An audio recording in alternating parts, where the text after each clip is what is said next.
really, this award would have not been possible without you. You deserve this as much as I do. Because without you, we wouldn't have been able to do what we're celebrating today. You are the cause for everything that has happened in our community, and I hope you continue doing it. We have a wonderful community. We have people that have worked diligently for many years to accomplish all these great things that we have here today. I thank you very much, and God bless you all. But before I finish, Father made reference to the fact that I had X number of positions, and in fact I worked throughout the world for the last maybe 20 years. I was leaving home on a Friday morning, on a Monday morning, coming home on a Friday, and in between I could have gone around the world. And obviously, somebody had to stay back home to mind the store. And that somebody is this beautiful lady.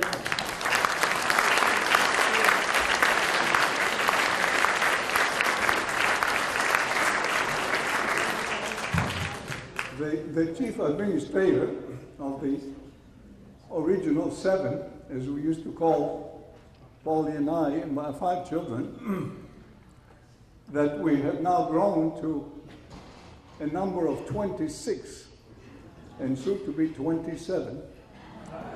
And Paulie has been, as I said, the chief administrator of our tribe. And under her direction, every year we have a powwow in the Jersey Shore, where all 26 of us gather in one house for at least 1 week to get to know each other again and celebrate life. I thank you very much, and I thank you, honey.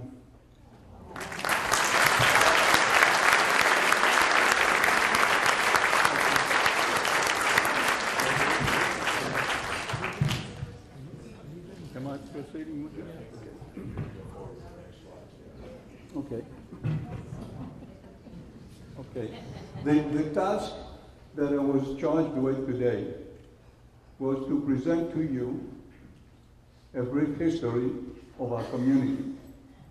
And as Father pointed out a little while ago, when you look at the period of time that our community has existed or started to exist, that spans a period of approximately 30 years, with a few interruptions along the way. And we divided these periods into, this 30-year period into 5 eras. The first one being the mission era, when a dozen Orthodox Christians in 1983, they got together and they had a desire to form an Orthodox community, a Greek Orthodox community here in this area. They met in their homes, they met in restaurants, they had some intermediate worships in various places. And at the beginning were not very successful because there were too few in numbers, and the bishop would not give them the permission to form a church.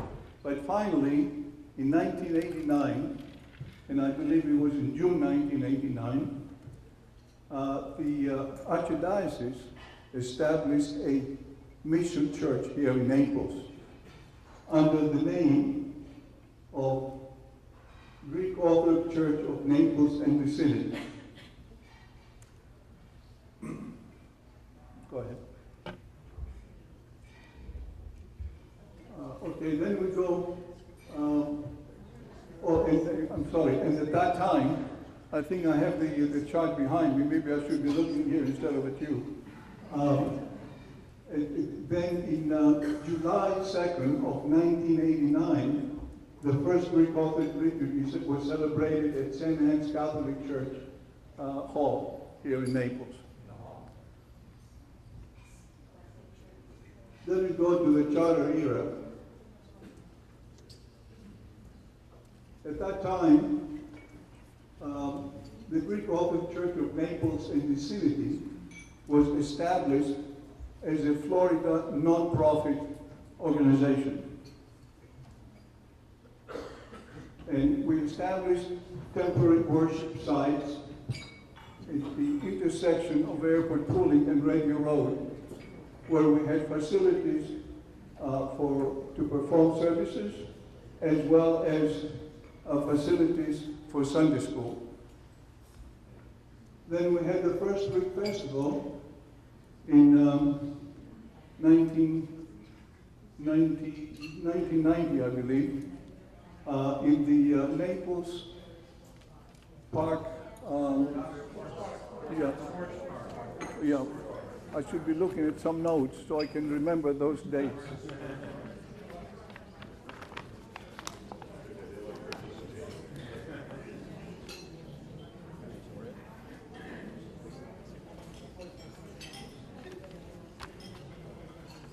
Okay.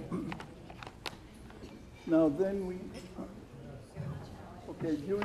during that same period of time, and I think it was in one of the General Assemblies, it was voted to change the name from the Greek Orthodox Church of Naples and vicinity to St. Catherine's Greek Orthodox Church. And this, the name of St. Catherine was selected in memory of Jean Paulus's mother, who donated the land that we're now located.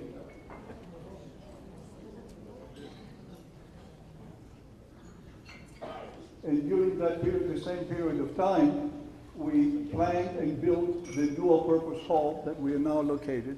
When I say dual-purpose hall, is a facility that we could have services, because right back here we had the altar, and here was the congregation, but then we would simply close these doors and we could have a party or have the Sunday schools in the back so we can have all these activities taking place. And also, during that same period, let's say we go to the charter here. Social hall era, yeah. Let me come down here so I can be looking at that. So now we go into the social hall era. Then we had here, in this hall, the first liturgy, which I believe took place sometime in 1994. And then we had our first Greek festival at our own location here on this site. And also during that period of time, we paid off the hall mortgage, the money that we had borrowed to build this hall. And for the benefit of those that may not know some of these details, there were 10 parishioners that they signed a promissory note of $40,000 each, so we can accumulate the money to build the hall. So it was very interesting that these 10 people came up on their own. They put their money on the line, they signed a promissory note to the bank so we can accomplish what we accomplished. And this is really outstanding on the part of many of the community. This was the spirit that existed at the time. About that same time, we also had Father Bill Kihei that joined our community, and we started embarking into with the thought that we have to start seriously thinking about building a sanctuary. And we hired the architects and the engineers for future facilities, which included the church, the hall, the classrooms, etc. And we'll get into that a little bit later. And we started the planning, the actual planning to build our sanctuary. And also, that same time, during that same period of time, we had our first fundraisers so we can accumulate the money to build our church. And it was really very rewarding to know that when we had our first fundraiser, which was on the 25th of March 1998, we had 10 couples that they gathered at the Club Pelican Bay. We had dinner, and we had Father Bill that we tried to convince the people that were there that we should contribute the money to start building the church. And much to our surprise, or to my surprise, that night we raised $429,000 from these 12 couples.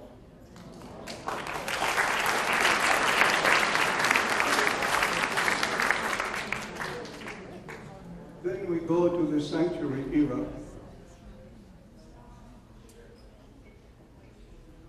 The General Assembly, sometime in early I think it was a spring meeting of 1998, approved the funding of the sanctuary.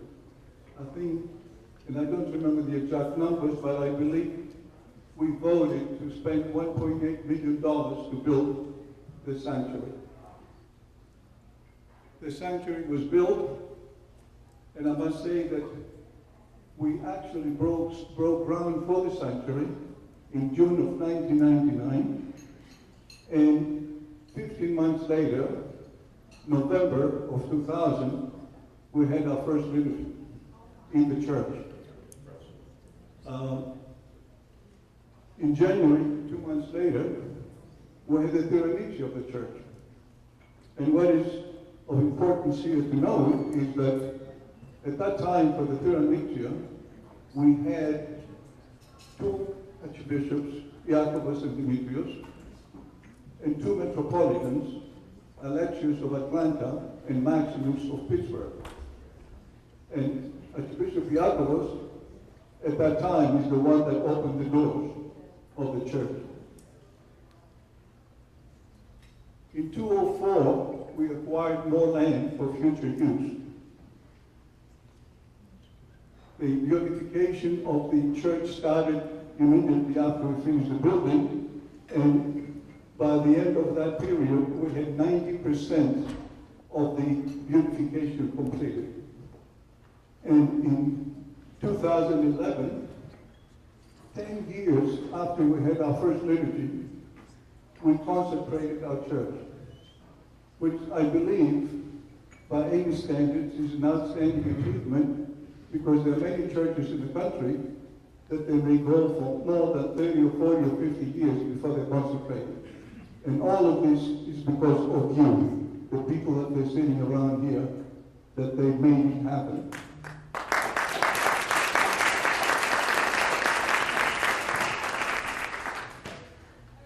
Now we come to the ministry era, which is from 2012 to now. And this is the same time that Father Philemon showed in the picture. So what we have done during that time, we continued the interior beautification of our church.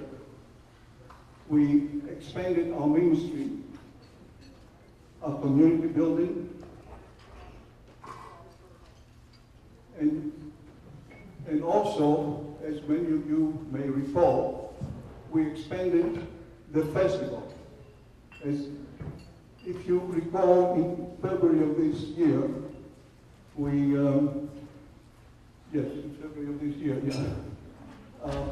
moved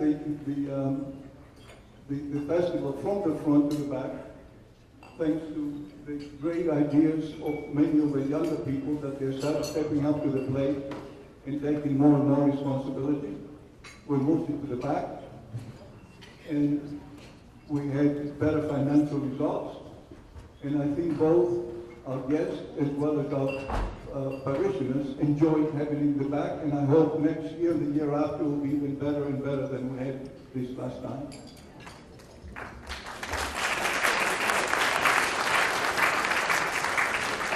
We have continued with outreach programs,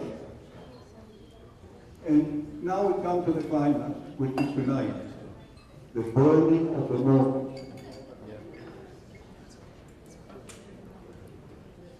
Now, with that, I will turn to Mike, over to Mike.